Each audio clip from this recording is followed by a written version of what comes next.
Hello guys, today we will know how to create WordPress separate page.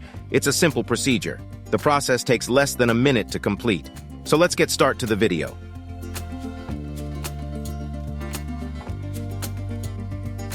Step 1. Create a page for your blog. To create a page, first go to your WordPress dashboard. After that, go to the page section. Then press the Add New button. No content should be placed on this page. Just add a title and publish the page. Step 2. Display new posts on the blog page. Now we need to add the WordPress posts to the new page. First, navigate to the Settings area. Next, select Reading from the menu under Settings.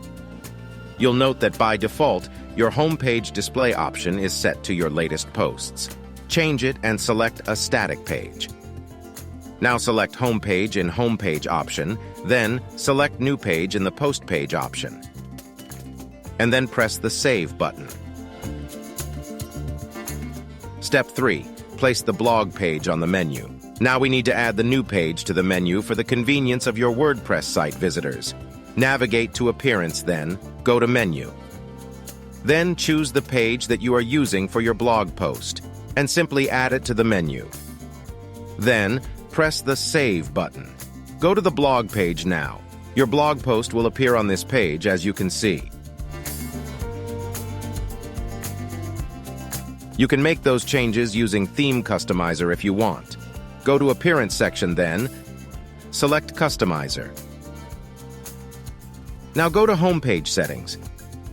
You can choose which page will use as your home page and which you will use as your blog page from here. It may be different because of the themes in your case. If your case is different, you need to find out where the homepage settings. After selecting the homepage and blog page, you have to publish the page. Now, visit the site. Go to the blog page. You can see all your blog posts displayed on this separate page. Hope the video will be useful for you. If you find this video useful, then don't forget to like, comment, and subscribe our channel.